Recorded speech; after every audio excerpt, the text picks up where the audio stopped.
Waheguru Ji Ka Khalsa, Waheguru Ji Ki Fateh. Welcome, dear listener, to a brand new deep dive. Today, we embark on a truly meaningful Vichar Charcha, a deep discussion exploring some profound wisdom that speaks directly to our inner world. Indeed, our deep dive today takes us into a deeply spiritual message. It's a Hukamnama Sahib, that's the daily divine command or sacred thought from Sachkhand Sri Harmandir Sahib Amritsar, the Golden Temple. The specific one is from Ang 671, dated August 27th, 2025. And it offers, I think, a really beautiful perspective on where we can find true peace, lasting satisfaction. Okay, right, let's unpack this then. Our mission today is really to explore this sacred message, try to distill its essence, to understand how we can maybe cultivate what it calls an eternal home within ourselves, a sanctuary filled with celestial peace. So this deep dive is for you whether you're seeking some tranquility in, life's general chaos, or maybe trying to understand the power of faith better, or perhaps you're just curious about this kind of timeless spiritual wisdom that offers real comfort and direction. And what's truly fascinating here, I find, is how these teachings consistently guide us to look inward, to sort of shift our focus away from all the external distractions, which are often quite fleeting, aren't they? And instead direct us towards an intrinsic source, something inside, of unwavering joy and security. Okay, let's get into the deep dive itself. So the first section feels like it's laying a foundation. Yes, exactly. Message starts with a really powerful foundational statement. Body, mind, wealth, and everything belong to Him. He alone is all-wise and all-knowing. Now, for many of us, we're kind of used to feeling like we're solely responsible for everything, right? So what does this fundamental understanding really mean in a practical, everyday sense? How might it change our perspective? Well, if you look at the bigger picture, this isn't just stating ownership in a, religious sense. It's really a profound invitation to trust. Recognizing a divine, all-knowing presence that governs everything, well, that implies there's an inherent wisdom, a perfect knowledge underlying everything. For us, what that means is maybe releasing some of that intense burden, that feeling that we have to control every single outcome. Think of it like someone who plans everything meticulously, suddenly realizing they can actually trust a higher benevolent architect with the overall blueprint. Embracing that perspective can bring us an immense sense of relief, knowing there's a greater intelligence at play, overseeing everything, including our own lives. It encourages surrender, not out of weakness, but from understanding. Surrender from understanding, I like that. And it immediately follows with something deeply comforting. He listens to my pains and pleasures, and then my condition improves. That's such powerful assurance, isn't it? Especially for someone feeling maybe overwhelmed or lost, feeling unheard. What real comfort can this line offer? And how does this listening actually translate into improvement? That really brings up an important question about divine compassion, about interaction. For anyone feeling overwhelmed, yes, this line offers immense solace. Hope, really. It assures us that our deepest concerns, our joys, our sorrows, our silent struggles, they're not just heard, they're actively acknowledged by this all-wise, compassionate entity. And it's not passive listening, it's attentive, it's empathetic recognition. And that itself starts a process of healing, of upliftment. The improvement might not always be an immediate fix to, say, an external problem. Often it's a shift inside first. It's the psychological, the spiritual relief that comes from truly feeling heard, understood. And that empowers us to face challenges with renewed strength, a better outlook. It shifts the whole perspective from feeling isolated in our struggle to feeling supported, understood, moving towards peace, resilience. It's really a testament to faith's power.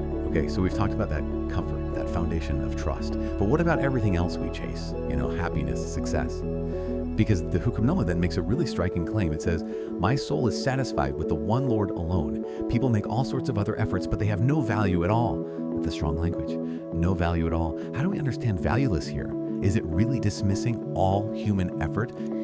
That's a crucial point, and the nuance is important. The message isn't dismissing all human endeavor as, completely worthless in a worldly sense. Things like working hard, relationships, learning, they bring temporary joy, maybe material success. But the teaching is highlighting where ultimate lasting soul satisfaction lies. These worldly achievements, while valuable in their own context maybe, are described as valueless when you compare them to the deep, enduring contentment from connecting with the divine. It's about the magnitude, the permanence. Many efforts bring fleeting pleasure, but only one path truly fulfills that deep spiritual craving of the soul. So it points to the unique, singular nature of divine connection for true, lasting contentment. It's a call to prioritize the eternal over the transient, really. Right, prioritizing the eternal. So if worldly pursuits aren't the ultimate path, what is that singular path? The message tells us. The Ambrosial Name, the name of the Lord, is a priceless jewel. The Guru is giving me this advice, and it adds, it cannot be lost and it cannot be shaken off. It remains steady and I am perfectly satisfied with it. That's profound. Can you elaborate a bit? What is name and why is it described in such powerful, unchangeable terms? Yes, what really stands out there is how name is described. Name can mean the divine name, the divine essence, or that inner experience of God's presence. It's not just a concept, it's a priceless jewel that suggests something of immeasurable value, more precious than anything worldly. And its attributes are key. It's unshakable, meaning life's ups and downs, external circumstances, they don't affect it. It cannot be lost. It's an eternal presence within us, always. It remains steady, offering this constant, unwavering anchor in a world that's always changing. And crucially, it brings perfect satisfaction. It addresses the soul's deepest longing like nothing else can. This advice, this gift from the Guru, the spiritual teacher, it's presented as an internal treasure, a spiritual bedrock offering constant stability, peace, fulfillment. It transcends everything else. So it's like building this internal compass, isn't it? An inner anchor that the storms of the world just can't disturb. It provides that solid sense of peace, regardless of external challenges. It really does sound like the blueprint for building that eternal home right inside ourselves. Precisely. It's about cultivating an inner state where your spiritual core is so deeply connected, so secure, that the chaos outside, the inevitable ups and downs, they just can't really penetrate that tranquility. This internal anchor, the name, it's more powerful, more reliable than any material thing or fleeting experience because its root is divine. It's the ultimate self-sufficiency, not through isolation, but through connection. Okay, let's move to the next part, which uses a really beautiful metaphor for transformation. It says, those things which tore me away from you, Lord, are now gone. When golden ornaments are melted down into a lump, they are still said to be gold. Wow. This image speaks volumes about maybe redemption, our fundamental purity. Can you unpack this for us? What's it telling us about our spiritual essence, even after we feel we've messed up or strayed?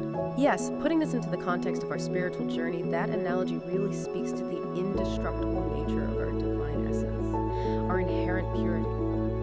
It acknowledges quite powerfully that yes, in life we do things, we develop attachments, we fall into patterns that feel like they've pulled us away from our spiritual truth, from the divine. Those are the things which tore me away. But the metaphor of gold, it's crucial.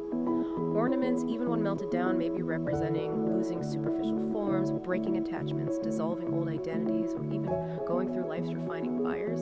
They remain gold. Their fundamental nature doesn't change. Their essence is still pure, valuable gold. So it's a profound message of hope, of reassurance. Despite changes, trials, mistakes, periods of wandering, our fundamental purity, our connection remains intact. Our true spiritual nature is preserved. It's always ready to be reshaped, rediscovered. It's never truly lost, always holding its original value. It means no matter how far we feel we've drifted, that core gold within us is still there. That's a really powerful reminder, isn't it? That beneath all the external layers, that gold inside is always there, inherently pure, waiting. It offers so much comfort, especially when we feel maybe tarnished or that life has stripped things away. A resilient truth. Absolutely. It assures us our spiritual core is resilient, indestructible, really. No matter how much we might feel burdened or lost by worldly stuff, the divine essence within, our gold, keeps its intrinsic value and purity. And understanding that can be a really powerful catalyst for self-acceptance, for forgiveness, for spiritual renewal. It encourages us to look beyond the temporary externals and reconnect with our eternal nature. Then the Hukamnama seems to reach a kind of climax, speaking of this profound spiritual realization. The divine light has illuminated me, and I am filled with celestial peace and glory. The unstruck melody of the Lord's Bani resounds within me. These are such evocative phrases. For listeners who maybe haven't experienced something like this, how can we even begin to grasp what this inner illumination and this celestial sound, the unstruck melody, really are? What might that feel like? Yes, that brings up the challenge of describing internal mystical experiences, which often go beyond our usual senses. The divine light signifies inner enlightenment. Think of it as a profound spiritual clarity that just dispels ignorance, doubt, and mental fog. Like a bright light clearing a dark room. It's not a physical light you see with your eyes, but an illumination of consciousness. It brings this radiant sense of peace, deep understanding, spiritual glory. It's an awakening to your true nature, that connection to the divine. And the unstruck melody, or Anhad Bani, this refers to an eternal, internal spiritual music or vibration. A celestial harmony heard not with the ears, but felt deep within the awakened soul. Imagine a profound inner silence so deep it paradoxically feels like a constant harmonious vibration within you. A silent symphony playing deep in your consciousness. It represents the divine wisdom of Maanee, the sacred word, resonating within, independent of any external sounds. It's this continuous, self-existent sound experienced often in deep meditation, a deeply personal, transformative experience of inner harmony, union, really. That's a truly powerful explanation. An internal symphony of truth and peace, becoming a constant companion. Wow. And finally, the ultimate outcome is stated. Says Nanak Ji, I have built my eternal home. The Guru has constructed it for me. What exactly is this eternal home that the Guru helps us build? It's clearly not bricks and mortar. How does this wrap up the journey we've been discussing? Right, the real power here is understanding that the eternal home isn't physical at all. It's the culmination of this whole spiritual journey we've traced.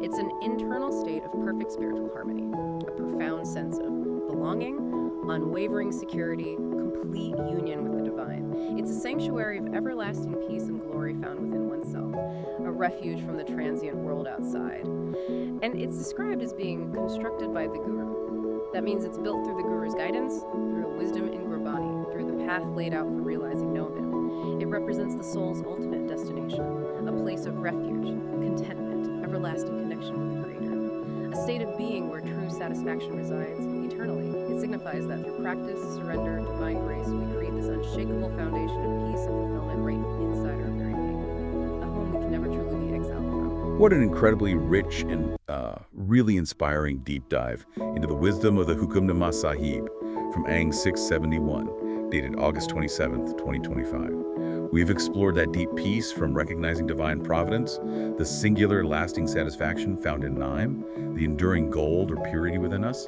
and finally building our own eternal home through realization and the Guru's guidance.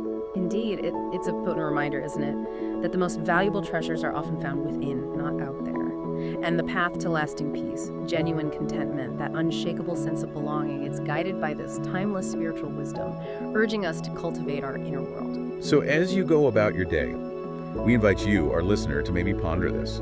How might recognizing that gold within yourself, even after life's changes and challenges, shift your perspective on your own worth and resilience? And maybe, what small step could you take today to invite that unstruck melody, that inner harmony and clarity into your own life, even just for a moment? Before we sign off, we want to wish you all a great and blessed day.